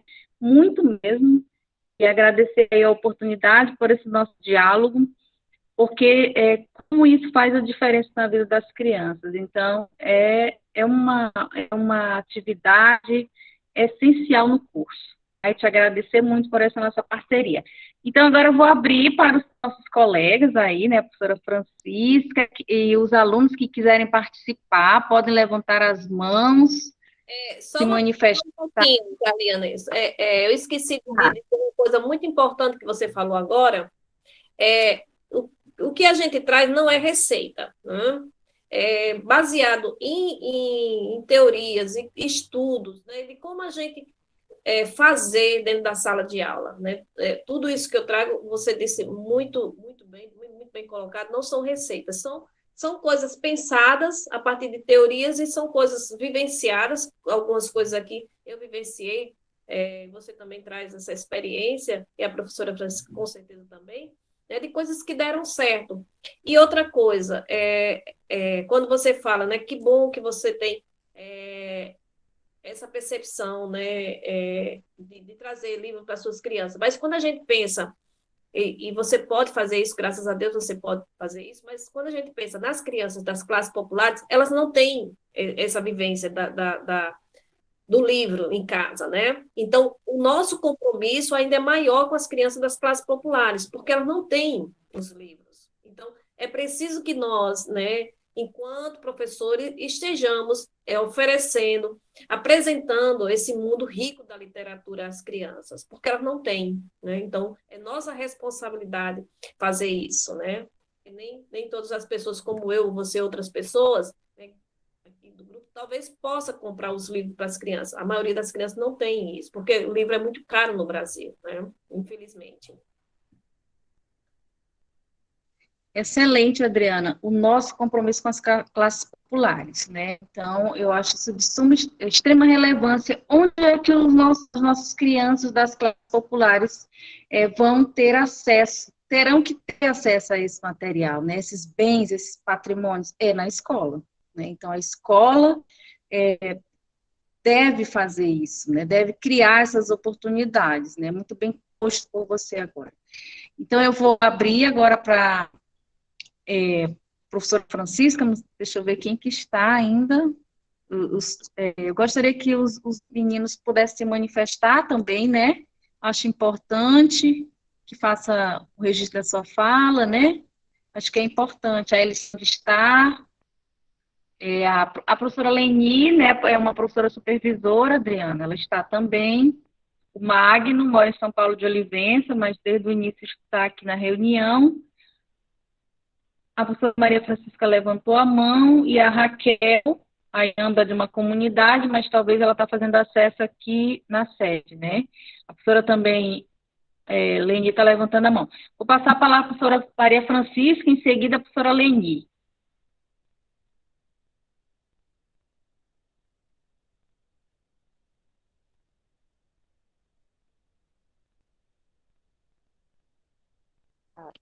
Para a contribuição com a professora Adriana, pela experiência das atividades que ela nos trouxe, né? Que a gente repensar que no nosso contexto, no Alto Salimão, ela mesma colocou, que não é uma receita, né? Mas são atividades que devemos usar a nossa criatividade enquanto professor, pensante, né? E fazer adequações para a realidade local, onde cada escola está localizada, porque mesmo sendo o município de Benjamin, mas se você for ver, cada bairro tem sua particularidade, né? Tem sua especificidade, tem alunos, né? Então, tem as comunidades também indígenas, tem as comunidades ribeirinhas. Então, o professor pode ser capaz de pensar em repensar como é que ele vai adequar essas atividades para o aluno, né? Uma vez eu lembro que eu trabalhando com uma aluna e ela queria escrever bacia, aí eu lembrei da professora Adriana falando. E aí ela pensava na realidade concreta, bacia. E a bacia dela não era pequena, né? Então, porque ela ainda não, ela vai escrever aquilo que ela conhece, que é o concreto, que ela conhece do contexto cultural dela, da realidade, da família. E aí, na hora de escrever, ela sempre colocou umas 10 letras, porque a bacia dela tem que ser grande, assim, como a professora Adriana, eu lembrei agora, professora Adriana, porque é a bacia, né? As 5 letras não são uma bacia, na cabeça dela, a bacia é grande, né? Do contexto lá. Muitas vezes até tomar banho, né? As pessoas tomam banho, você joga o vale da bacia uma piscina logo. Então, mas aí levando aqui no município de Benjamin, como aqui no seu texto coloca que a Márcia ela aceitou a alfabetização, é compreendido como sendo de natureza complexa, né? Que nós professores, a gente acaba retomando na sala de aula aquele pensamento de parte da letra, né? O texto. Então, mesmo fica ali no processo de alfabetizar, na decodificação mesmo, né? Ensinando aquelas letras de forma isolada para crianças. Leva em consideração o contexto político, social, econômico, né? A questão cultural daquela criança, a questão da língua dela, né? Então, e isso acaba não sendo levado em consideração. O quanto que esse professor poderia produzir na sala de aula. Eu estava olhando também na internet, aí o professor colocou postou uma foto com alfabeto que a gente compra nas livrarias, né? E esse alfabeto, ele vem com os desenhos, né? E essas figuras não representam a nossa realidade local aqui. Né, são totalmente diferentes. O próprio livro didático, na hora da escolha, ele não representa a realidade local.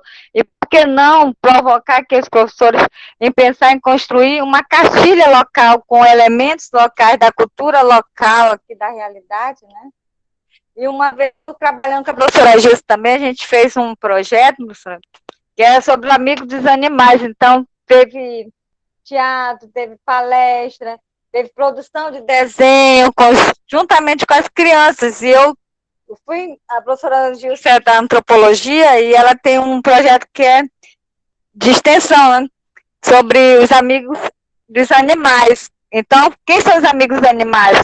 Né, para cuidar dos animais domésticos, dos gatinhos, dos cachorros na comunidade Benjamin, nós pensamos primeiramente nas crianças, para essas crianças serem formadoras para os pais, né? Porque esses animais, eles precisam ter cuidado, precisam ter cuidados médicos. Então, essas crianças, elas iam se agir, né? Para conversar com a família. Então, nós fizemos várias atividades na escola. E é claro que aí você leva uma turma, 2 turmas, 3 turmas. Às vezes você acha, como é que eu vou fazer um controle? Tem toda uma questão de que as próprias atividades, elas levam a criança a pensar como esse agente responsável. E aí depois teve um momento somente de produção textual. Produção de desenho, quem não sabe escrever ainda vai produzir uma textual na escrita, vai oralizar, quem não sabe vai desenhar. Nós demos para folhas em brancos e eles fizeram. E daí, Posteriormente, a professora Júcia pegou os desenhos com as frases, produção das histórias, e ela criou uma cartilha produzida pelos alunos da escola que nós trabalhamos, né? Que eram os amigos dos animais. E aí, quando a gente mostrava a cartilha, a pessoa, mas são as crianças que produziram? As crianças, elas produzem oralmente, elas fazem, a partir do contexto dela, né? E também você não vai começar a escrever de forma isolada, do nada, mas sim pode ser com que aquela criança pense sobre a realidade dela, provoque aquilo que ela já tem, que não tem um cachorrinho em casa, né? Ou o vizinho que tem. Você acaba conhecendo aquela realidade, aproveitando os conhecimentos, saberes, né? Que ele já tem, que ele conhece, porque como a área fala que a leitura tem que ser a leitura é escrita a partir da prática social, o mundo é letrado, ele já vive no mundo letrado, né? Então ele já conhece, e foi muito legal. E aí, em relação a que eu queria colocar, em relação ao processo de avaliação e diagnóstico, né? Que eu lembro quando eu era professora, alfabetizadora, sempre a gente tirava um tempo para fazer o diagnóstico. Mas o que era feito com esse diagnóstico, essa avaliação da leitura e da escrita do aluno? Às vezes o professor não, nós ainda, né, não temos o costume de criar um portfólio desses relatórios para mostrar para o pai, para mostrar, que ia facilitar para o outro professor, como nós temos uma rotatividade muito grande de professores contratados esse ano, aí vem outro professor próximo ano, aí vai retomar tudo outra vez, às vezes nem está. Então já teria lá um portfólio, né, um relatório da avaliação dessa criança. Não é para taxar a criança, mas para apresentar, olha, essa criança aqui, ela está nesse processo, a partir daqui você vai trabalhar o que ela precisa aprender, não o que ela bater tudo de novo, mas o que ela precisa aprender. Então, a partir desse portfólio, ter um norte, né, para esse professor, para ele prosseguir as atividades com a criança, né? Olha, ela não, às vezes você até pensa como professor alfabetizador, essa criança aqui chegou, ela não tem as competências necessárias para o segundo ano, mas será que ela não aprendeu? Como é que o professor chegou lá, como é que ela estava, ela não criou, mas ela chegou até esse momento aqui, olha, ela já conseguiu aprender muito, porém, talvez ela ainda não esteja produzindo texto, mas ela está produzindo frase, ela consegue falar, mas ela não consegue produzir, porque é um processo, né? Mas a partir do momento que der, né, insight dela, ela vai seguir, mas é para isso que existe na escola um registro, não somente aquele registro das notas, né, do final do ano, mas existe um registro, né, de relatório. Olha, a criança está nesse processo aqui, seria até mais fácil, assim, às vezes eu encontrar com a doutora Jarliane, e eu vi assim que ela estava preocupada porque ela não tinha, o professor não conversava assim, com elementos, né? Olha, a filha precisa fazer isso aqui. Não, porque não existe registro, é só uma nota, e essa nota, qual o significado ela tem? Passou ou não passou? Mas não tem assim, um registro com o que de fato nós queremos das nossas crianças, né? Olha, ela conseguiu chegar até no SILAB, mas ela precisa essa nova etapa, ela precisa melhorar nisso aqui. Então, vamos trabalhar em cima e não ficar novamente sem saber o que fazer com a criança, né? Para isso, é preciso ter que a escola toda esteja na mesma linguagem, conversando com a mesma, né, o objetivo, que é o quê? A formação, né, dessa criança leitora, uma formação dessa criança letrada, né? Crítica. Então, é isso que eu queria contribuir aí, nesse momento. Certo. Obrigada, professora Maria Francisca, né, pelas suas contribuições. Aqui ele deu umas falhas, mas deu bem para compreender, né, Adriana? A fala da professora Maria Francisca que dá relevância, né, para esse nosso trabalho. Eu estou vendo aqui registrar mais deixa eu ver, duas perguntas, e a professora Leni Vidal levantou a mão, mas tem duas perguntas, Adriana, que aí você pode tentar responder. E aí eu passo a palavra para a professora Leni Vidal. O Magno perguntou qual seria a melhor forma de trabalhar a leitura em casa com as crianças de escolas públicas nesse período de pandemia, né? E a Francisca, Carla, quais as principais dificuldades que a professora Adriana percebe na alfabetização? E se ela sente falta de políticas públicas para a alfabetização na educação do campo, tá? Então, são essas duas questões aí que você pode abordar. Aí depois a gente passa a palavra para a professora Leni e depois a Elissandra. Ok. Em relação à alfabetização no período da pandemia, existe até um estudo que está sendo feito no Brasil todo para saber dos desafios dos professores no período de pandemia. São vários.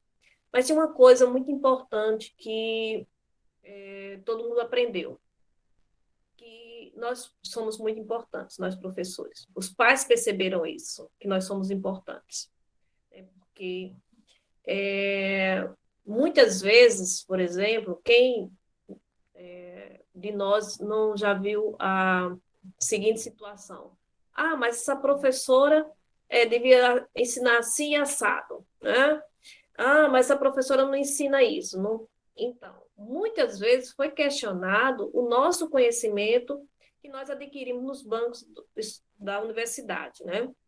Tanto que quando eu falo com meus alunos que eles têm que aprender a teoria e a prática ser condizente com essa teoria, porque por quê? Porque na hora que um pai chega, professora, mas você não está ensinando os meninos a cobrir letra.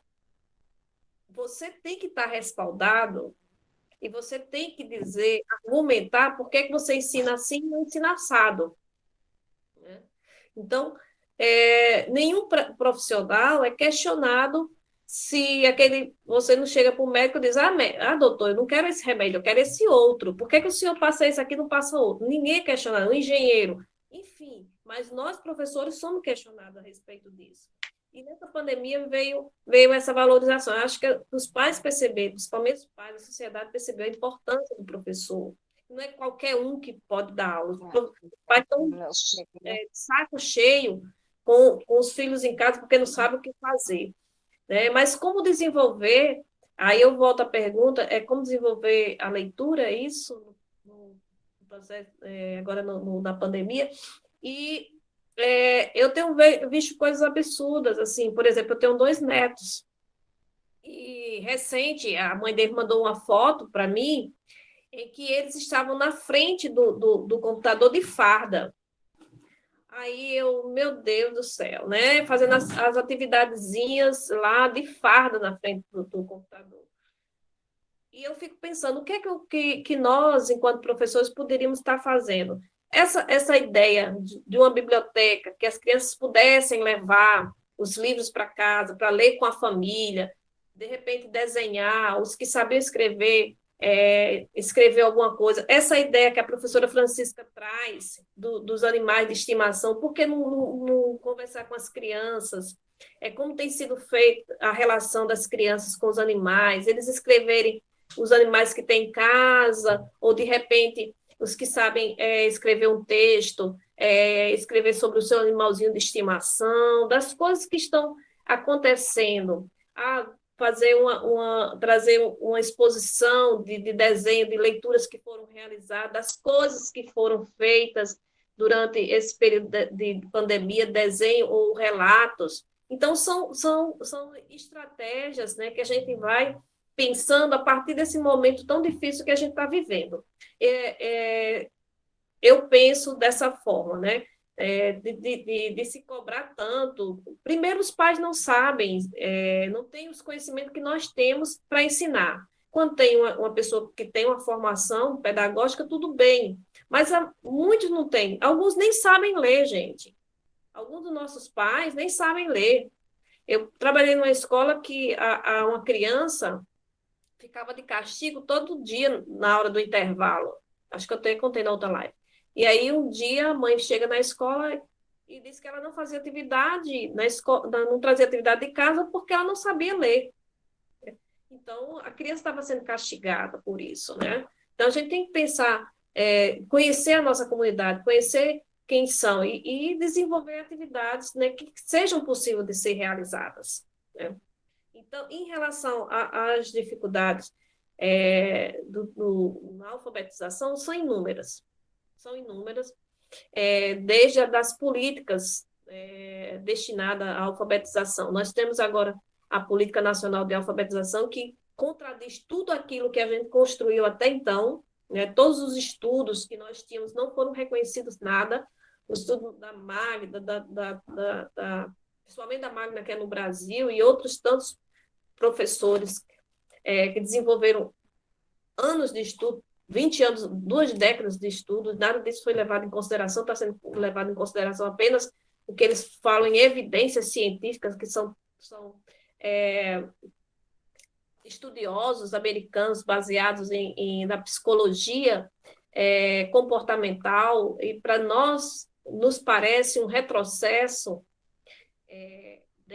dentro das práticas de alfabetização, mas existe também outras questões também, né? Existe a formação do professor, existe as estruturas, existe salário do professor. Então, são vários os problemas, né, que nós temos. São professores que estão ali, mas não queriam estar ali, né? São professores que não gostam de ler, que para mim é um problema muito sério.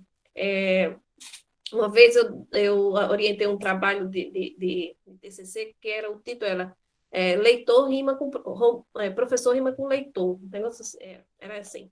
E a gente fez uma investigação do que os professores liam, né? Se eles liam literatura, e muitos só liam só um livro didático que tinha na sala de aula, né? E aí eu lembro muito da Ana Maria Machado, que ela diz o seguinte: ninguém colocaria seu filho para aprender a nadar com uma pessoa que não soubesse nadar. Mas tem muitos professores que não gostam de ler. Que aí, como é que eu, enquanto professor, que não gosto de ler, vou despertar o desejo no outro de ler? E aí, o desenvolvimento da leitura, do prazer pela leitura, para mim isso é muito importante, né? Então, é preciso também que a gente tenha formação de professores que dê ênfase a isso, mas existem outros problemas macros, né? Esses são os problemas micros, mas existem problemas macros, que vai desde da remuneração, da formação do professor, das estruturas da escola, até as crianças que vão para a escola apenas pela comida, mas são inúmeros. Mas a gente está nessa arena, né, tentando fazer que aconteça, que as crianças das classes populares se alfabetizem, né, e que a gente saia de resultados tão ruins, né, em relação à alfabetização. É isso, gente. Não vou falar o dia todo. Excelente. Eu vou abrir a palavra para a Elisandra, aí depois a gente abre para a professora Leni, tá?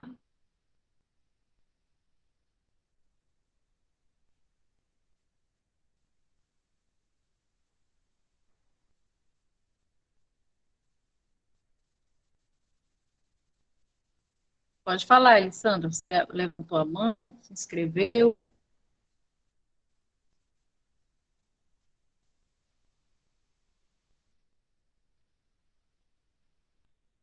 Acho que a Elisandra está com problema na internet, então a professora Leni levantou a mão também, se inscreveu.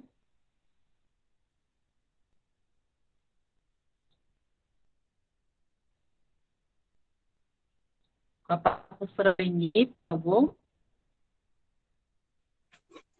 Bom dia, professora Adriana, bom dia, professora Jarliane, bom dia, professora Francisca, bom dia, as professoras supervisoras e bom dia aos feridianos. Estou muito feliz de estar participando, né? Viu, professora Adriana, professora Jarliane? Então, só para contribuir, eu já faço isso na minha sala de aula, que a senhora falou aí, professora, que a gente tem que ler para os nossos alunos. Eu faço isso, sim, na minha sala de aula. No início, assim, todos os anos, eu pego tudo de livros da minha filha, né, que a minha filha já está com 12 anos, e os livros dela de historinha, literário, de desenhos, tudo isso eu levo para a minha sala de aula. Faço um cantinho lá, um cantinho da leitura, levo desenhos, levo livrinhos, tudo eu levo daqui de casa. Né? Faço lá o meu cantinho da leitura, uma cortina lá na frente do armário lá que tem na sala de aula, e coloco lá, eu faço os bolsinhos, né? E coloco lá, enfeito lá meu cantinho da leitura.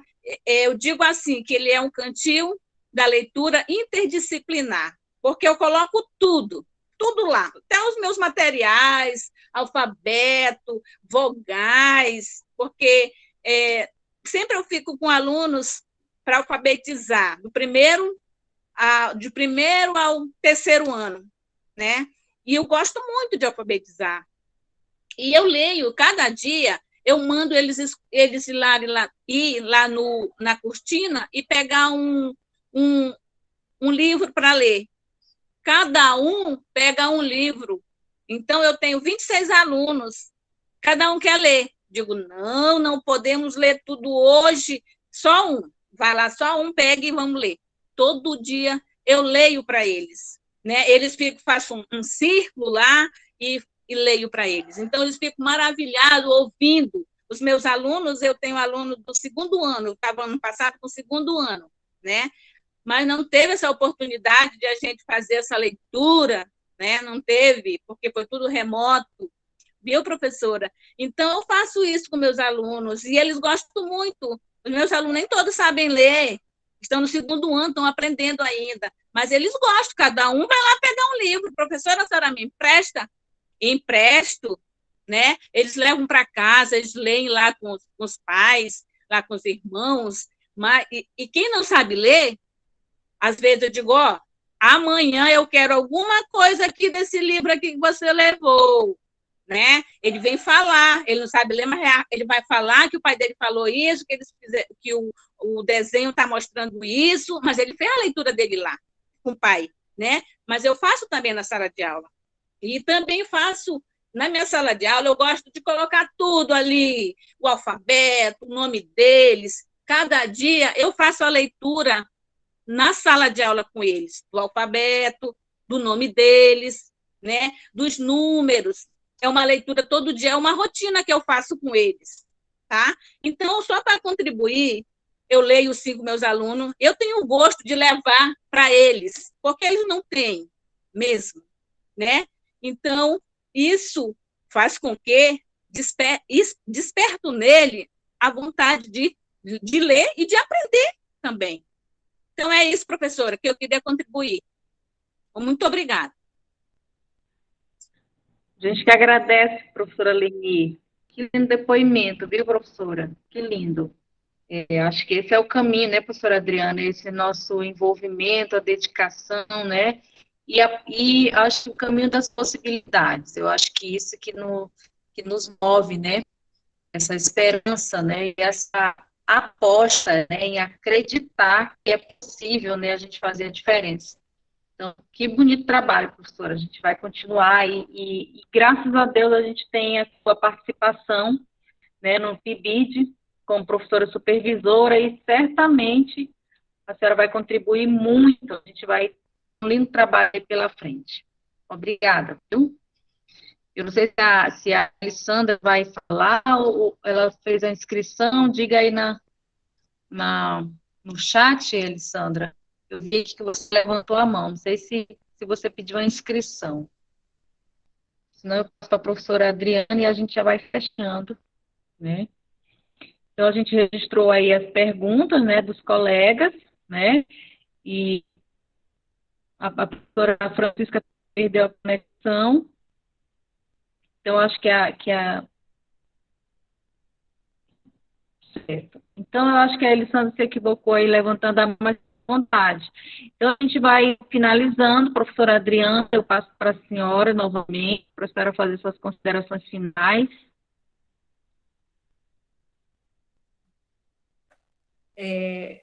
Agradecer a oportunidade, é sempre um prazer. Muito obrigada também pela experiência de vocês estarem falando aqui para a gente. Porque a gente aprende também, é muito interessante, né, ouvindo isso que as professoras falaram, das experiências. Isso faz a gente pensar de práticas que estão acontecendo, de alfabetização, e que devem ser divulgadas, que devem ser estudadas, que devem ser replicadas, por que não? Cada um dentro da sua realidade. Né? Então, estão pedindo aqui para... Depois vamos abrir a câmera para tirar foto. Já mandaram até uma foto aqui para mim. Eu disse, como assim? Mas, enfim, gente, é isso. E saiba que esse momento, para mim, está sendo muito rico e estarei sempre à disposição, Jaliane. Pode contar comigo, a gente pode até estar organizando, de repente, um plano para fazer uma sequência dos estudos, né? Eu estou aqui à disposição para a gente estar aqui para compartilhar essas ideias.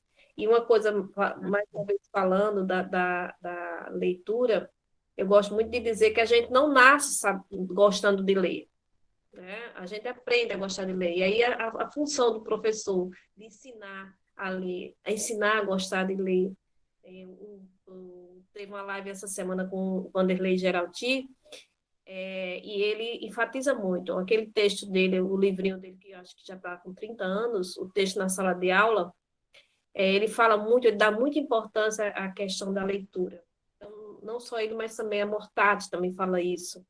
E vai ter daqui uns dias, vou até mandar para você, Jaliane, vai ter outra live do Geraldi com a Mortati, com a professora Mortati, né, da área de alfabetização. É no finalzinho desse mês. E aí, se vocês quiserem assistir... Pois é isso, gente. Brigadão. Uma boa semana, um bom final de semana. Se cuidem, paz e saúde para todo mundo. As coisas não estão fáceis, mas a gente tem esperança que vai passar. A gente está sempre esperançando no sentido que o Paulo Freire fala do verbo esperançar.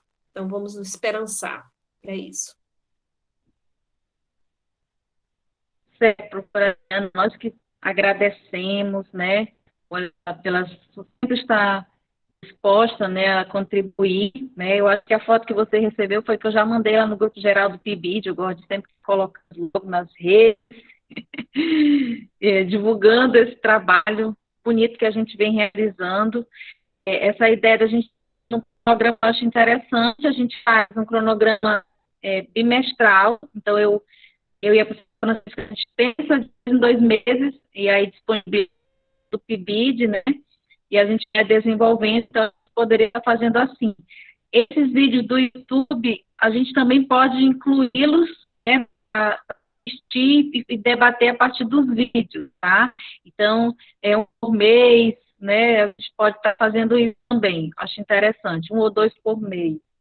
E agradecer a Francisca Carla, né, pela disponibilidade, a gente está gravando, já está fazendo aí a projeção da tela, né, está acompanhando, fazendo as perguntas, né, agradecer aí os meninos que conseguiram acessar, né, a internet, né, o Magno, e vários entraram, né, mas também foram saindo, né, perde a conexão, e em nome do Magno, parabenizo todos os alunos que puderam participar. Em nome da professora Leni, agradecer também a professora Leni pela sua participação, né, e a professora Francisca pela sua participação e envolvimento. Então, agradecer a todos e dizer que foi uma satisfação e continuamos nos cuidando, né, com saúde, com proteção, e a gente vai passar, se Deus quiser, essa fase, né? E sigamos esperançosas, né? E esperançosos. Um abraço. Vamos abrir nossas telas para a gente já tirar outra foto. Coloca, fazer o print. Francisco faz o print. Cadê o Magno? Abriu a tela? A câmera dele? Tá fazendo, Francisca? Faz o print.